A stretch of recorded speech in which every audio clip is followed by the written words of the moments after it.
The Adventure of the Speckled Band, by Sir Arthur Conan Doyle.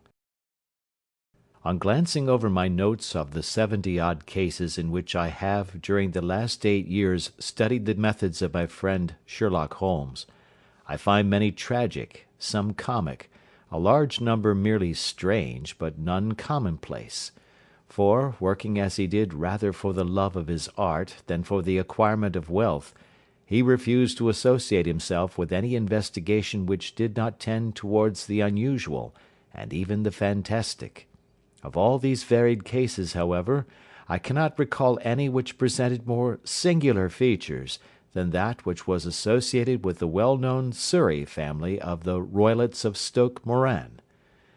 The events in question occurred in the early days of my association with Holmes, when we were sharing rooms as bachelors in Baker Street.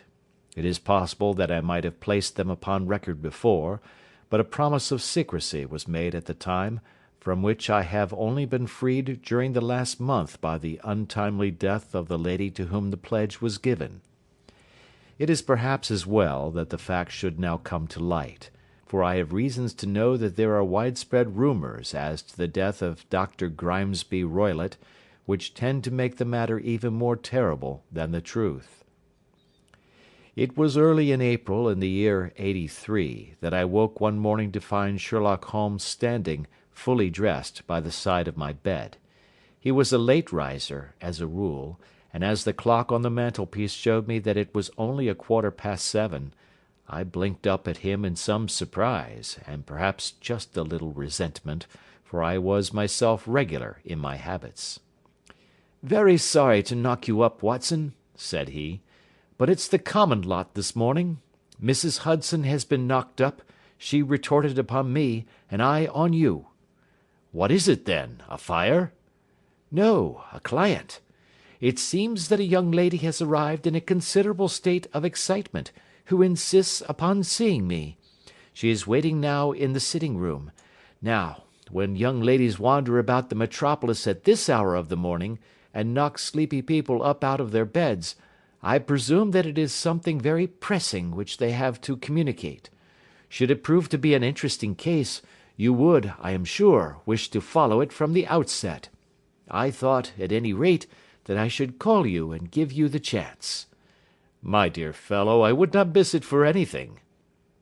I had no keener pleasure than in following Holmes in his professional investigations, and in admiring the rapid deductions, as swift as intuitions, and yet always founded on a logical basis with which he unravelled the problems which were submitted to him.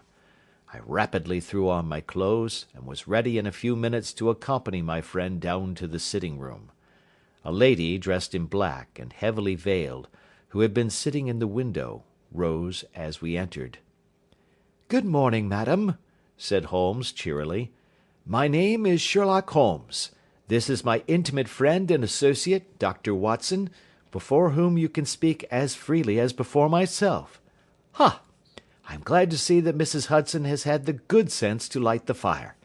Pray draw up to it, and I shall order you a cup of hot coffee, for I observe that you are shivering." "It is not cold which makes me shiver," said the woman in a low voice, changing her seat as requested. "What then?" "It is fear, Mr. Holmes.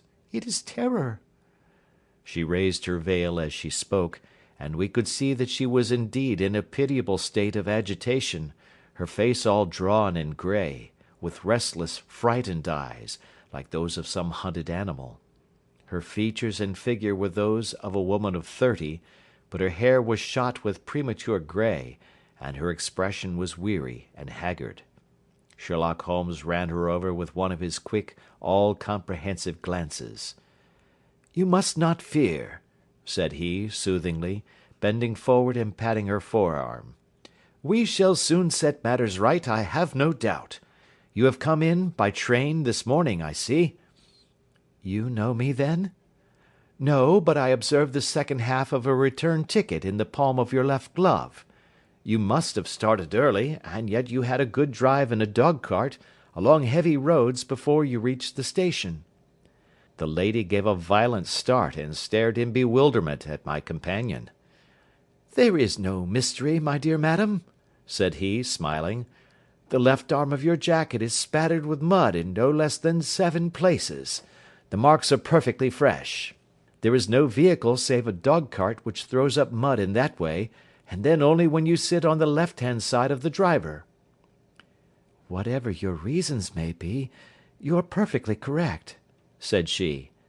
"I started from home before 6, reached Leatherwood at 20 past, and came in by the first train to Waterloo. Sir, I can stand this strain no longer. I shall go mad if it continues. I have no one to turn to, none, save only one, who cares for me, and he, poor fellow, can be of little aid. I have heard of you, Mr. Holmes. I have heard of you from Mrs. Farintosh, whom you helped in the hour of her sore need. It was from her that I had your address. Oh, sir, do you not think that you could help me too, and at least throw a little light through the dense darkness which surrounds me? At present, it is out of my power to reward you for your services, but in a month or 6 weeks I shall be married, with the control of my own income, and then at least you shall not find me ungrateful." Holmes turned to his desk, and, unlocking it, drew out a small case-book, which he consulted. "Farintosh," said he. "Ah, yes, I recall the case. It was concerned with an opal tiara. I think it was before your time, Watson. I can only say, madam, that I shall be happy to devote the same care to your case as I did to that of your friend. As to reward, my profession is its own reward, but you are at liberty to defray whatever expenses I may be put to, at the time which suits you best. And now I beg that you will lay before us everything that may help us in forming an opinion upon the matter." "Alas," replied our visitor, "the very horror of my situation lies in the fact that my fears are so vague, and my suspicions depend so entirely upon small points, which might seem trivial to another, that even he to whom of all others I have a right to look for help and advice looks upon all that I tell him about it as the fancies of a nervous woman. He does not say so, but I can read it from his soothing answers and averted eyes. But I have heard, Mr. Holmes, that you can see deeply into the manifold wickedness of the human heart. You may advise me how to walk amid the dangers which encompass me." "I am all attention, madam." "My name is Helen Stoner, and I am living with my stepfather, who is the last survivor of one of the oldest Saxon families in England, the Roylotts of Stoke Moran, on the western border of Surrey." Holmes nodded his head. "The name is familiar to me," said he. "The family was at one time among the richest in England, and the estates extended over the borders into Berkshire in the north, and Hampshire in the west. In the last century, however, 4 successive heirs were of a dissolute and wasteful disposition, and the family ruin was eventually completed by a gambler in the days of the Regency. Nothing was left save a few acres of ground, and the 200-year-old house, which is itself crushed under a heavy mortgage. The last squire dragged out his existence there, living the horrible life of an aristocratic pauper, but his only son, my stepfather, seeing that he must adapt himself to the new conditions, obtained an advance from a relative which enabled him to take a medical degree, and went out to Calcutta, where, by his professional skill and his force of character, he established a large practice. In a fit of anger, however, caused by some robberies which had been perpetrated in the house, he beat his native butler to death and narrowly escaped a capital sentence. As it was, he suffered a long term of imprisonment, and afterwards returned to England a morose and disappointed man. When Dr. Roylott was in India he married my mother, Mrs. Stoner, the young widow of Major General Stoner, of the Bengal Artillery. My sister Julia and I were twins, and we were only 2 years old at the time of my mother's remarriage. She had a considerable sum of money, not less than £1,000 a year, and this she bequeathed to Dr. Roylott entirely while we resided with him, with the provision that a certain annual sum should be allowed to each of us in the event of our marriage. Shortly after our return to England my mother died.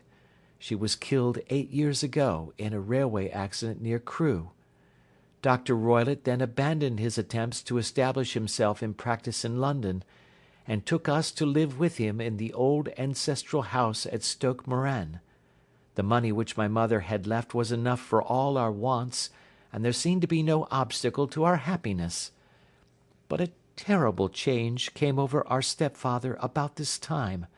Instead of making friends and exchanging visits with our neighbours, who had at first been overjoyed to see a Roylott of Stoke Moran back in the old family seat, he shut himself up in his house, and seldom came out save to indulge in ferocious quarrels with whoever might cross his path. Violence of temper approaching to mania has been hereditary in the men of the family, and in my stepfather's case it had, I believe, been intensified by his long residence in the tropics. A series of disgraceful brawls took place, 2 of which ended in the police court, until at last he became the terror of the village, and the folks would fly at his approach, for he is a man of immense strength, and absolutely uncontrollable in his anger.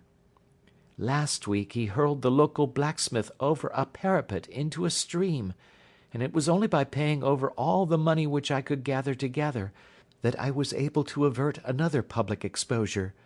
He had no friends at all save the wandering gipsies, and he would give these vagabonds leave to encamp upon the few acres of bramble-covered land which represent the family estate, and would accept in return the hospitality of their tents, wandering away with them sometimes for weeks on end. He has a passion also for Indian animals, which are sent over to him by a correspondent, and he has at this moment a cheetah and a baboon, which wander freely over his grounds and are feared by the villagers almost as much as their master. You can imagine from what I say that my poor sister Julia and I had no great pleasure in our lives. No servant would stay with us, and for a long time we did all the work of the house.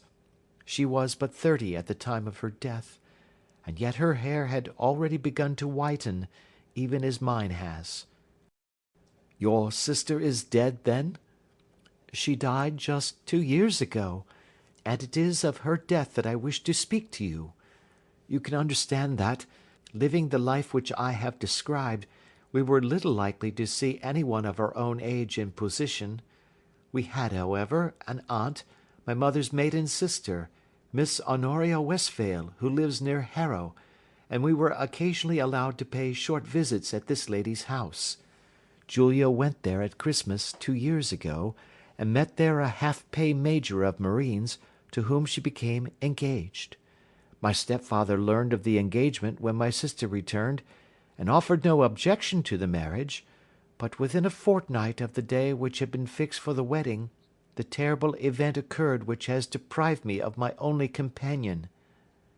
Sherlock Holmes had been leaning back in his chair with his eyes closed and his head sunk in a cushion, but he half opened his lids now, and glanced across at his visitor. "Pray be precise as to details," said he. "It is easy for me to be so, for every event of that dreadful time is seared into my memory. The manor house is, as I have already said, very old, and only one wing is now inhabited. The bedrooms in this wing are on the ground floor, the sitting rooms being in the central block of the buildings. Of these bedrooms the first is Dr. Roylott's, the second my sister's, and the third my own. There is no communication between them, but they all open out into the same corridor. Do I make myself plain?" "Perfectly so." "The windows of the 3 rooms opened out upon the lawn. That fatal night, Dr. Roylott had gone to his room early, though we knew that he had not retired to rest, for my sister was troubled by the smell of the strong Indian cigars which it was his custom to smoke. She left her room, therefore, and came into mine, where she sat for some time, chatting about her approaching wedding. At 11 o'clock she rose to leave me, but she paused at the door, and looked back. "Tell me, Helen," said she, "have you ever heard anyone whistle in the dead of the night?" "Never," said I. "I suppose that you could not possibly whistle yourself in your sleep?" "Certainly not. But why?" "Because during the last few nights I have always, about 3 in the morning, heard a low, clear whistle. I am a light sleeper, and it has awakened me. I cannot tell where it came from, perhaps from the next room, perhaps from the lawn. I thought that I would just ask you whether you had heard it." "No, I have not. It must be those wretched gipsies in the plantation." "Very likely. And yet, if it were on the lawn, I wonder that you did not hear it also."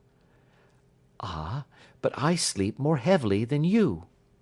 "Well, it is of no great consequence at any rate." She smiled back at me, closed my door, and a few moments later I heard her key turn in the lock. "Indeed," said Holmes. "Was it your custom always to lock yourselves in at night?" "Always." "And why?" "I think that I mentioned to you that the doctor kept a cheetah and a baboon. We had no feeling of security unless our doors were locked." "Quite so. Pray proceed with your statement." "I could not sleep that night. A vague feeling of impending misfortune impressed me. My sister and I, you will recollect, were twins, and you know how subtle are the links which bind two souls which are so closely allied. It was a wild night. The wind was howling outside, and the rain was beating and splashing against the windows. Suddenly, amid all the hubbub of the gale, there burst forth the wild scream of a terrified woman. I knew that it was my sister's voice. I sprang from my bed, wrapped a shawl round me, and rushed into the corridor. As I opened my door I seemed to hear a low whistle, such as my sister described, and a few moments later a clanging sound, as if a mass of metal had fallen. As I ran down the passage my sister's door was unlocked, and revolved slowly upon its hinges. I stared at it horror-stricken, not knowing what was about to issue from it. By the light of the corridor lamp I saw my sister appear at the opening, her face blanched with terror, her hands groping for help, her whole figure swaying to and fro like that of a drunkard. I ran to her, and threw my arms round her, but at that moment her knees seemed to give way, and she fell to the ground. She writhed as one who is in terrible pain, and her limbs were dreadfully convulsed. At first, I thought that she had not recognized me, but as I bent over her she suddenly shrieked out in a voice which I shall never forget, "Oh, my God, Helen! It was the band! The Speckled Band!" There was something else which she would fain have said, and she stabbed with her finger into the air in the direction of the doctor's room, but a fresh convulsion seized her and choked her words. I rushed out, calling loudly for my stepfather, and I met him hastening from his room in his dressing gown. When he reached my sister's side she was unconscious, and though he poured brandy down her throat and sent for medical aid from the village, all efforts were in vain, for she slowly sank and died without having recovered her consciousness. Such was the dreadful end of my beloved sister. "One moment," said Holmes. "Are you sure about this whistle and metallic sound? Could you swear to it?" "That was what the county coroner asked me at the inquiry. It is my strong impression that I heard it, and yet, among the crash of the gale and the creaking of an old house, I may possibly have been deceived." "Was your sister dressed?" "No, she was in her nightdress. In her right hand was found the charred stump of a match, and in her left a matchbox." "Showing that she had struck a light and looked about her when the alarm took place. That is important. And what conclusions did the coroner come to?" "He investigated the case with great care, for Dr. Roylott's conduct had long been notorious in the county, but he was unable to find any satisfactory cause of death. My evidence showed that the door had been fastened upon the inner side, and the windows were blocked by old-fashioned shutters with broad iron bars, which were secured every night.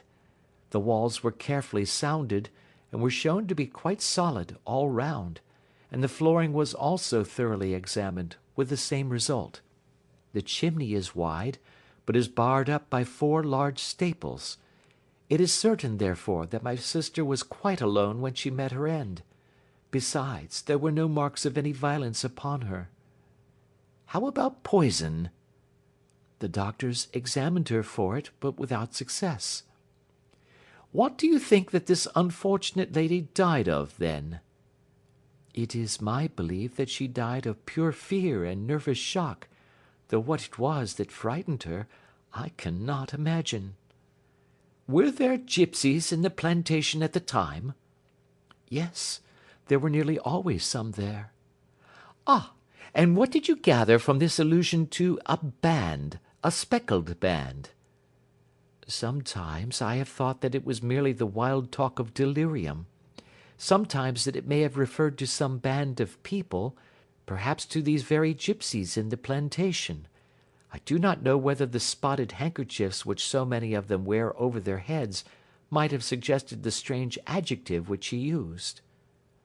Holmes shook his head like a man who is far from being satisfied.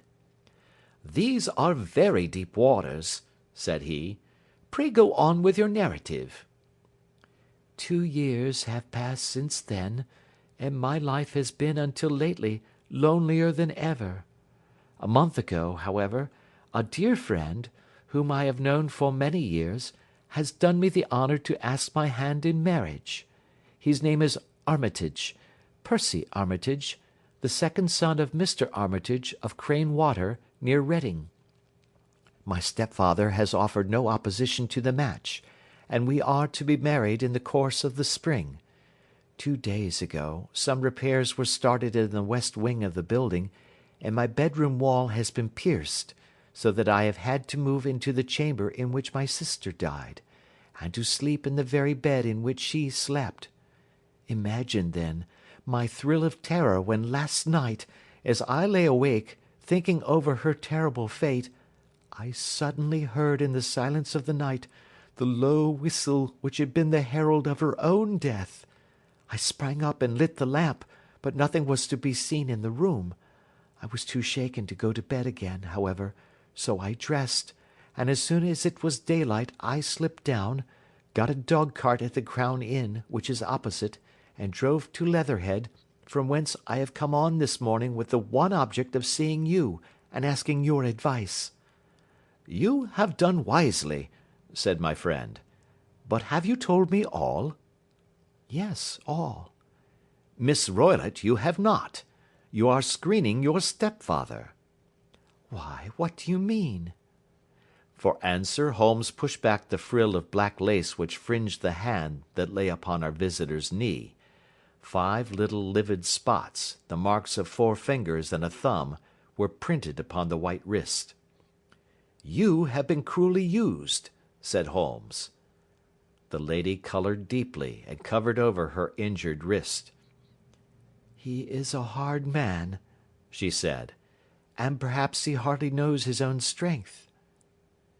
There was a long silence, during which Holmes leaned his chin upon his hands and stared into the crackling fire. "This is a very deep business," he said at last. "There are 1,000 details which I should desire to know before I decide upon our course of action. Yet we have not a moment to lose. If we were to come to Stoke Moran today, would it be possible for us to see over these rooms without the knowledge of your stepfather?" "As it happens, he spoke of coming into town today upon some most important business. It is probable that he will be away all day, and that there will be nothing to disturb you. We have a housekeeper now, but she is old and foolish, and I could easily get her out of the way." "Excellent. You are not averse to this trip, Watson?" "By no means." "Then we shall both come. What are you going to do yourself?" "I have 1 or 2 things which I would wish to do now that I am in town, but I shall return by the 12 o'clock train, so as to be there in time for your coming." and you may expect us early in the afternoon. I have myself some small business matters to attend to. Will you not wait and breakfast?" "No, I must go. My heart is lightened already since I have confided my trouble to you. I shall look forward to seeing you again this afternoon." She dropped her thick black veil over her face and glided from the room. "And what do you think of it all, Watson?" asked Sherlock Holmes, leaning back in his chair. "It seems to me to be a most dark and sinister business." "Dark enough and sinister enough." "Yet if the lady is correct in saying that the flooring and walls are sound, and that the door, window, and chimney are impassable, then her sister must have been undoubtedly alone when she met her mysterious end." "What becomes then of these nocturnal whistles, and what of the very peculiar words of the dying woman?" "I cannot think." "When you combine the ideas of whistles at night, the presence of a band of gipsies who are on intimate terms with this old doctor, the fact that we have every reason to believe that the doctor has an interest in preventing his stepdaughter's marriage, the dying allusion to a band, and finally, the fact that Miss Helen Stoner heard a metallic clang, which might have been caused by one of those metal bars that secured the shutters falling back into its place, I think that there is good ground to think that the mystery may be cleared along those lines." "But what, then, did the gipsies do?" "I cannot imagine." "I see many objections to any such theory." "And so do I. It is precisely for that reason that we are going to Stoke Moran this day. I want to see whether the objections are fatal, or if they may be explained away. But what in the name of the devil—" The ejaculation had been drawn from my companion by the fact that our door had been suddenly dashed open, and that a huge man had framed himself in the aperture. His costume was a peculiar mixture of the professional and of the agricultural, having a black top hat, a long frock coat, and a pair of high gaiters, with a hunting crop swinging in his hand. So tall was he that his hat actually brushed the crossbar of the doorway, and his breadth seemed to span it across from side to side. A large face, seared with 1,000 wrinkles, burned yellow with the sun, and marked with every evil passion, was turned from one to the other of us, while his deep-set, bile-shot eyes, and his high, thin, fleshless nose gave him somewhat the resemblance to a fierce old bird of prey. "Which of you is Holmes?" asked this apparition. "My name, sir, but you have the advantage of me," said my companion quietly. "I am Dr. Grimesby Roylott of Stoke Moran." "Indeed, doctor," said Holmes blandly. "Pray take a seat." "I will do nothing of the kind. My stepdaughter has been here. I have traced her. What has she been saying to you?" "It is a little cold for the time of the year," said Holmes. "What has she been saying to you?" cried the old man furiously. "But I have heard that the crocuses promise well," continued my companion imperturbably. "Ha! You put me off, do you?" said our new visitor, taking a step forward and shaking his hunting crop. "I know you, you scoundrel. I have heard of you before. You are Holmes the meddler." My friend smiled. "Holmes the busybody." His smile broadened. "Holmes the Scotland Yard Jack-in-Office." Holmes chuckled heartily. "Your conversation is most entertaining," said he. "When you go out, close the door, for there is a decided draught." "I will go when I have said my say. Don't you dare to meddle with my affairs. I know that Miss Stoner has been here. I traced her. I am a dangerous man to fall foul of. See here." He stepped swiftly forward, seized the poker, and bent it into a curve with his huge brown hands. "See that you keep yourself out of my grip," he snarled, and hurling the twisted poker into the fireplace, he strode out of the room. "He seems a very amiable person," said Holmes, laughing. "Ha, ha! I am not quite so bulky, but if he had remained I might have shown him that my grip was not much more feeble than his own." As he spoke he picked up the steel poker and, with a sudden effort, straightened it out again. "Fancy his having the insolence to confound me with the official detective force!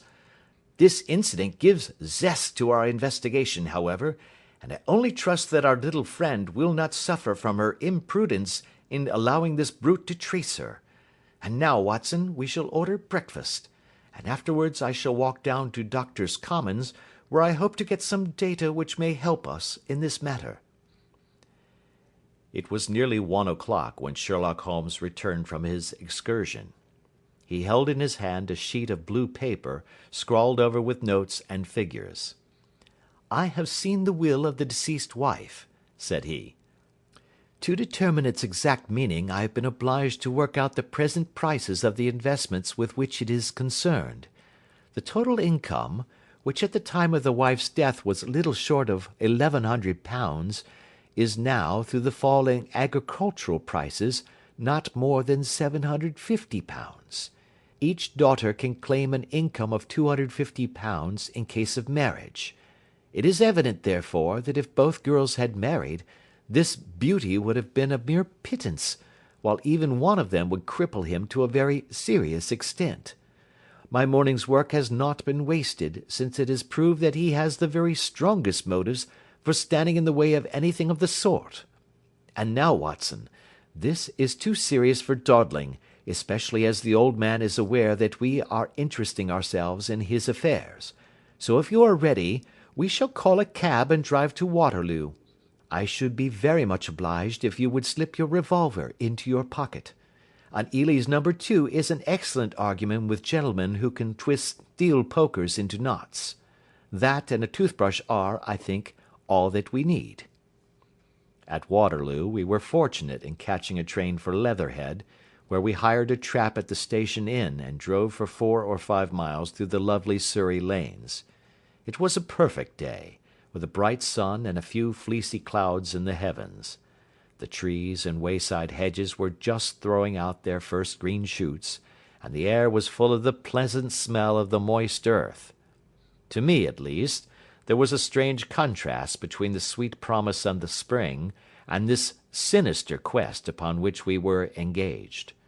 My companion sat in the front of the trap, his arms folded, his hat pulled down over his eyes, and his chin sunk upon his breast, buried in the deepest thought. Suddenly, however, he started, tapped me on the shoulder, and pointed over the meadows. "Look there," said he. A heavily timbered park stretched up in a gentle slope, thickening into a grove at the highest point. From amid the branches there jutted out the grey gables and high roof-tree of a very old mansion. "Stoke Moran?" said he. "Yes, sir, that be the house of Dr. Grimesby Roylott," remarked the driver. "There is some building going on there," said Holmes. "That is where we are going." "There's the village," said the driver, pointing to a cluster of roofs some distance to the left. "But if you want to get to the house, you'll find it shorter to get over this stile and so by the footpath over the fields. There it is, where the lady is walking." "And the lady, I fancy, is Miss Stoner," observed Holmes, shading his eyes. "Yes, I think we had better do as you suggest." We got off, paid our fare, and the trap rattled back on its way to Leatherhead. "I thought it as well," said Holmes as we climbed the stile, "that this fellow should think we had come here as architects, or on some definite business. It may stop his gossip. Good afternoon, Miss Stoner. You see that we have been as good as our word." Our client of the morning had hurried forward to meet us with a face which spoke her joy. "I have been waiting so eagerly for you," she cried, shaking hands with us warmly. "All has turned out splendidly. Dr. Roylott has gone to town, and it is unlikely that he will be back before evening." "We have had the pleasure of making the doctor's acquaintance," said Holmes, and in a few words he sketched out what had occurred. Miss Stoner turned white to the lips as she listened. "Good heavens!" she cried. "He has followed me, then?" "So it appears." "He is so cunning that I never know when I am safe from him. What will he say when he returns?" "He must guard himself, for he may find that there is someone more cunning than himself upon his track. You must lock yourself up from him tonight. If he is violent, we shall take you away to your aunt's at Harrow. Now, we must make the best use of our time, so kindly take us at once to the rooms which we are to examine." The building was of grey, lichen-blotched stone, with a high central portion and two curving wings like the claws of a crab, thrown out on each side. In one of these wings the windows were broken and blocked with wooden boards, while the roof was partly caved in, a picture of ruin.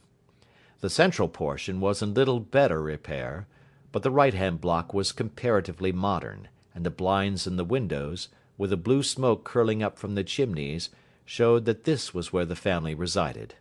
Some scaffolding had been erected against the end wall, and the stonework had been broken into, but there were no signs of any workmen at the moment of our visit. Holmes walked slowly up and down the ill-trimmed lawn, and examined with deep attention the outsides of the windows. "This, I take it, belongs to the room in which you used to sleep, the centre one to your sister's, and the one next to the main building to Dr. Roylott's chamber?" "Exactly so, but I am now sleeping in the middle one." "Pending the alterations, as I understand. By the way, there does not seem to be any very pressing need for repairs at that end wall." "There were none. I believe that it was an excuse to move me from my room." "Ah, that is suggestive. Now, on the other side of this narrow wing runs the corridor from which these three rooms open. There are windows in it, of course."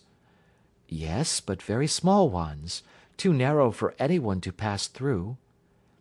"As you both locked your doors at night, your rooms were unapproachable from that side. Now, would you have the kindness to go into your room and bar your shutters?" Miss Stoner did so, and Holmes, after a careful examination through the open window, endeavoured in every way to force the shutter open, but without success. There was no slit through which a knife could be passed to raise the bar. Then with his lens he tested the hinges, but they were of solid iron, built firmly into the massive masonry. Said he, scratching his chin in some perplexity. "My theory certainly presents some difficulties. No one could pass these shutters if they were bolted. Well, we shall see if the inside throws any light upon the matter." A small side door led into the whitewashed corridor from which the three bedrooms opened. Holmes refused to examine the third chamber, so he passed at once to the second, that in which Miss Stoner was now sleeping, and in which her sister had met with her fate. It was a homely little room, with a low ceiling and a gaping fireplace, after the fashion of old country houses.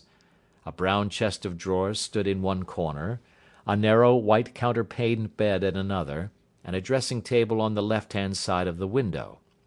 These articles, with two small wickerwork chairs, made up all the furniture in the room save for a square of Wilton carpet in the centre. The boards round and the panelling of the walls were of brown, worm-eaten oak, so old and discoloured that it may have dated from the original building of the house.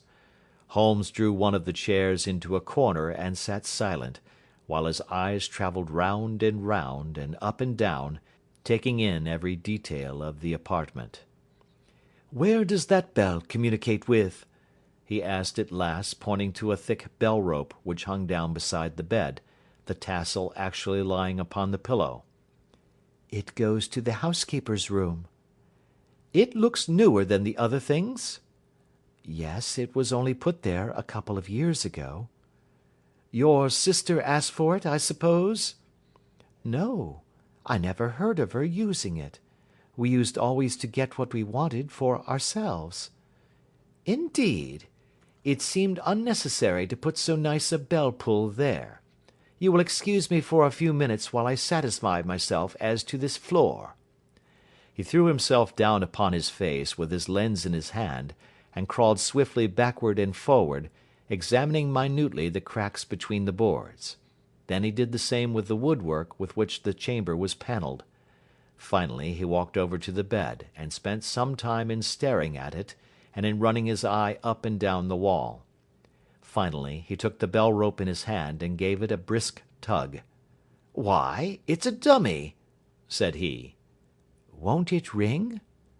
"No, it is not even attached to a wire. This is very interesting. You can see now that it is fastened to a hook, just above where the little opening for the ventilator is." "How very absurd! I never noticed that before."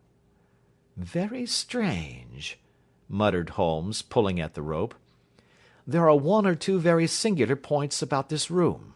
For example, what a fool a builder must be to open a ventilator into another room, when with the same trouble he might have communicated with the outside air." "That is also quite modern," said the lady. "Done about the same time as the bell rope," remarked Holmes. "Yes, there were several little changes carried out about that time."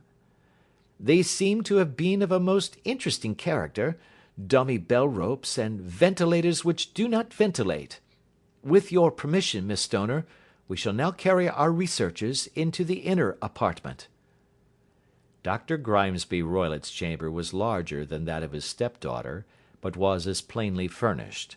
A camp bed, a small wooden shelf full of books, mostly of a technical character, an armchair beside the bed, a plain wooden chair against the wall, a round table, and a large iron safe were the principal things which met the eye. Holmes walked slowly round and examined each and all of them with the keenest interest. "What's in here?" he asked, tapping the safe. "My stepfather's business papers." "Oh, you have seen inside, then?" "Only once, some years ago. I remember that it was full of papers." "There isn't a cat in it, for example?" "No. What a strange idea." "Well, look at this." He took up a small saucer of milk which stood on the top of it. "No, we don't keep a cat, but there is a cheetah and a baboon."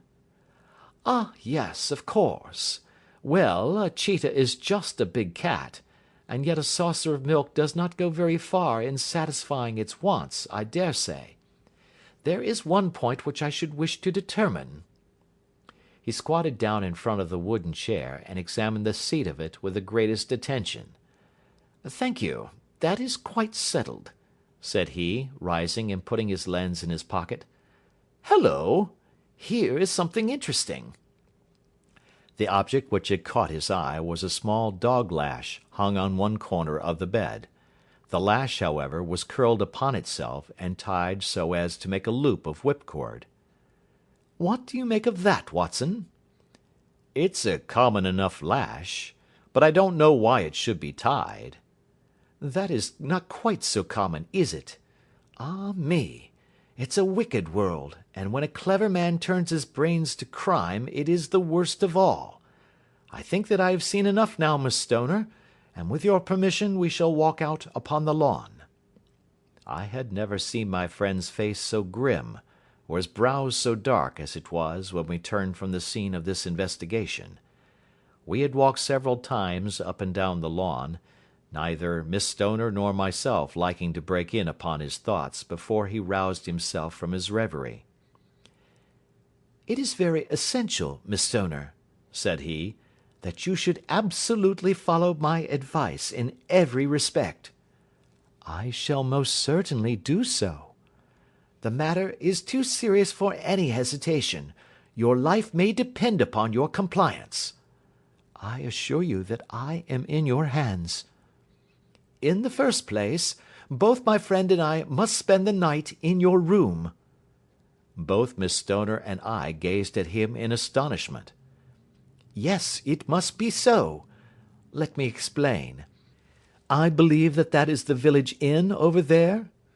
"Yes, that is the Crown." "Very good.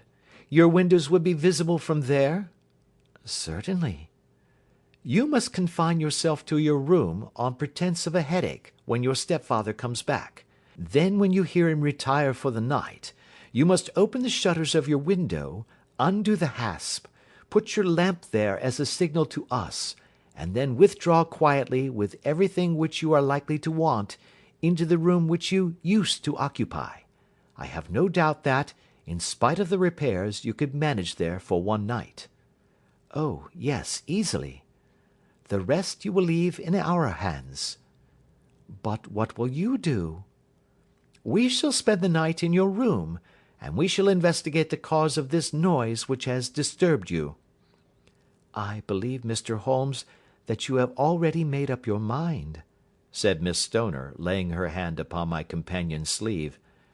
"Perhaps I have." "Then, for pity's sake, tell me what was the cause of my sister's death." "I should prefer to have clearer proofs before I speak." "You can at least tell me whether my own thought is correct, and if she died from some sudden fright."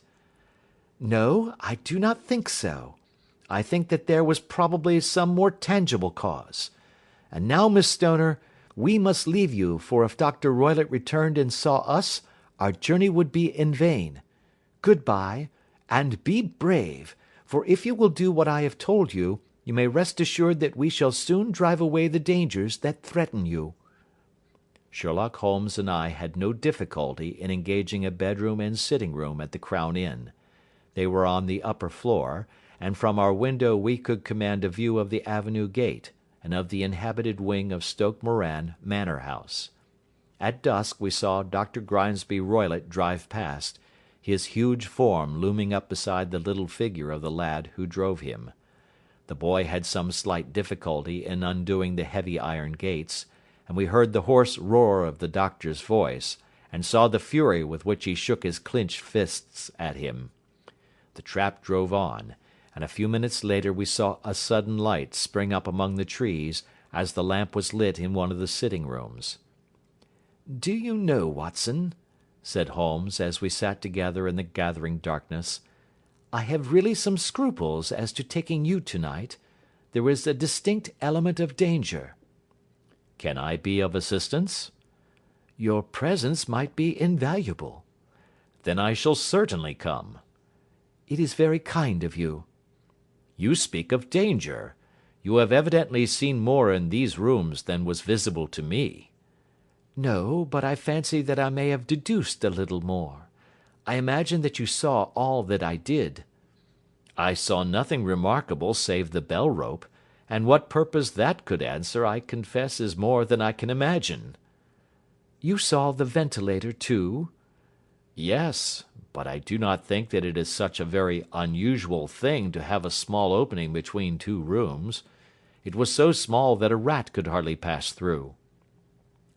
"I knew that we should find a ventilator before ever we came to Stoke Moran." "My dear Holmes!" "Oh, yes, I did. You remember in her statement she said that her sister could smell Dr. Roylott's cigar. Now, of course that suggested at once that there must be a communication between the two rooms. It could only be a small one, or it would have been remarked upon at the coroner's inquiry. I deduced a ventilator." "But what harm can there be in that?" "Well, there is at least a curious coincidence of dates. A ventilator is made, a cord is hung, and a lady who sleeps in the bed dies. Does that not strike you?" "I cannot as yet see any connection." "Did you observe anything very peculiar about that bed?" "No."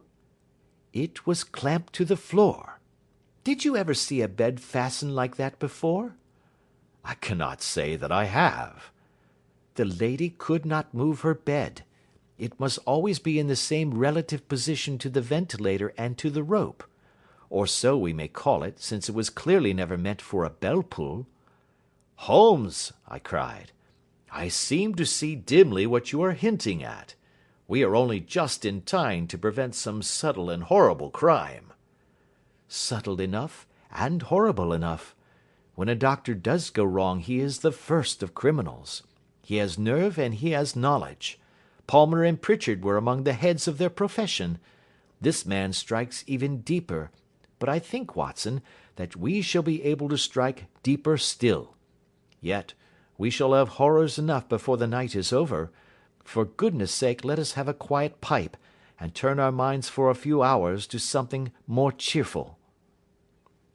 About 9 o'clock the light among the trees was extinguished, and all was dark in the direction of the manor house. 2 hours passed slowly away, and then suddenly, just at the stroke of 11, a single bright light shone out right in front of us.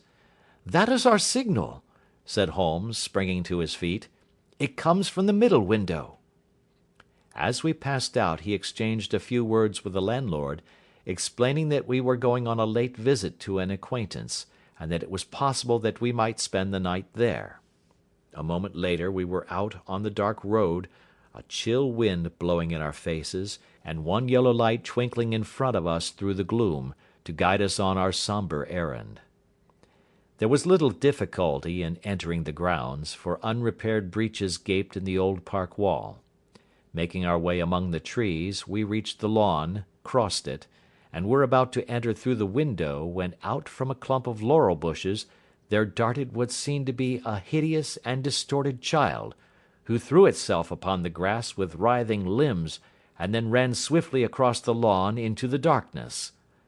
"My God!" I whispered. "Did you see it?" Holmes was for the moment as startled as I. His hand closed like a vice upon my wrist in his agitation. Then he broke into a low laugh and put his lips to my ear. "It is a nice household," he murmured. "That is the baboon." I had forgotten the strange pets which the doctor affected. There was a cheetah, too. Perhaps we might find it upon our shoulders at any moment. I confess that I felt easier in my mind when, after following Holmes's example and slipping off my shoes, I found myself inside the bedroom. My companion noiselessly closed the shutters, moved the lamp onto the table, and cast his eyes round the room. All was as we had seen it in the daytime. Then creeping up to me and making a trumpet of his hand, he whispered into my ear again so gently that it was all that I could do to distinguish the words. "The least sound would be fatal to our plans." I nodded to show that I had heard. "We must sit without light. He would see it through the ventilator." I nodded again. "Do not go asleep. Your very life may depend upon it. Have your pistol ready in case we should need it. I will sit on the side of the bed, and you in that chair."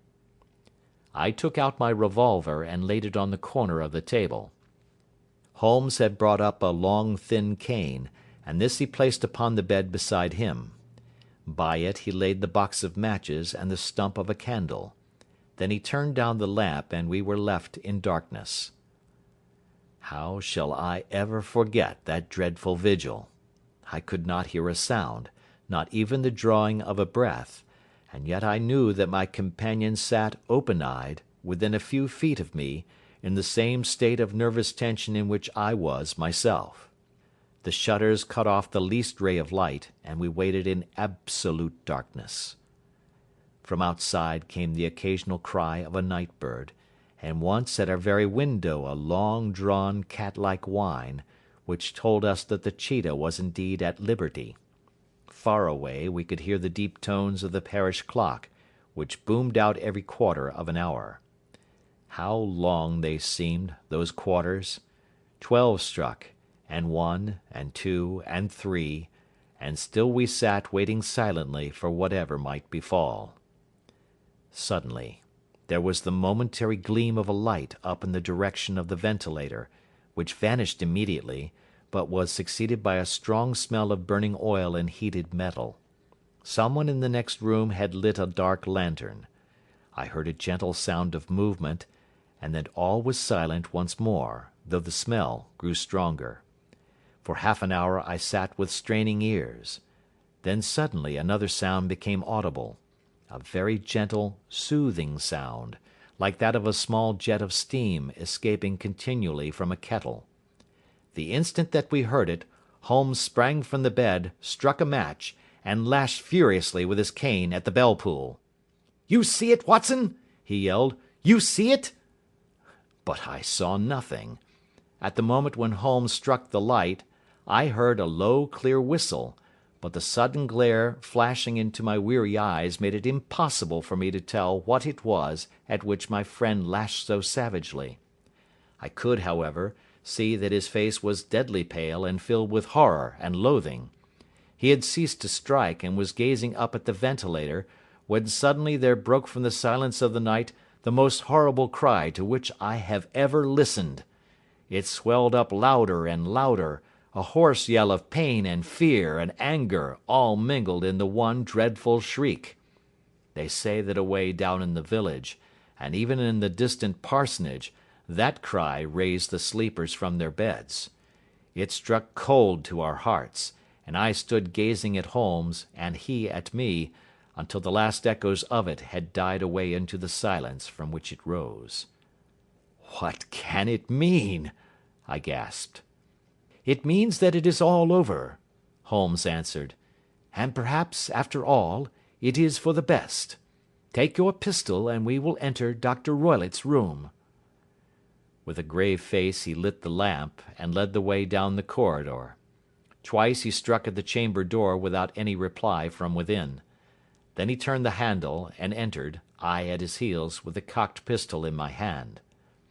It was a singular sight which met our eyes. On the table stood a dark lantern with the shutter half open, throwing a brilliant beam of light upon the iron safe, the door of which was ajar. Beside this table, on the wooden chair, sat Dr. Grimesby Roylott, clad in a long grey dressing gown, his bare ankles protruding beneath, and his feet thrust into red heelless Turkish slippers. Across his lap lay the short stock with the long lash which we had noticed during the day. His chin was cocked upward, and his eyes were fixed in a dreadful, rigid stare at the corner of the ceiling. Round his brow he had a peculiar yellow band, with brownish speckles, which seemed to be bound tightly round his head. As we entered, he made neither sound nor motion. "The band! The Speckled Band!" whispered Holmes. I took a step forward. In an instant his strange headgear began to move, and there reared itself from among his hair the squat diamond-shaped head and puffed neck of a loathsome serpent. "It is a swamp adder!" cried Holmes, "the deadliest snake in India. He has died within 10 seconds of being bitten. Violence does in truth recoil upon the violent, and the schemer falls into the pit which he digs for another. Let us thrust this creature back into its den, and we can then remove Miss Stoner to some place of shelter, and let the county police know what has happened." As he spoke he drew the dog-whip swiftly from the dead man's lap, and throwing the noose round the reptile's neck he drew it from its horrid perch, and carrying it at arm's length, threw it into the iron safe, which he closed upon it. Such are the true facts of the death of Dr. Grimesby Roylott of Stoke Moran. It is not necessary that I should prolong a narrative which has already run to too great a length by telling how we broke the sad news to the terrified girl, how we conveyed her by the morning train to the care of her good aunt at Harrow, of how the slow process of official inquiry came to the conclusion that the doctor met his fate while indiscreetly playing with a dangerous pet. The little which I had yet to learn of the case was told me by Sherlock Holmes as we travelled back next day. "I had," said he, "come to an entirely erroneous conclusion which shows, my dear Watson, how dangerous it always is to reason from insufficient data. The presence of the gipsies, and the use of the word band, which was used by the poor girl, no doubt, to explain the appearance which she had caught a hurried glimpse of by the light of her match, were sufficient to put me upon an entirely wrong scent.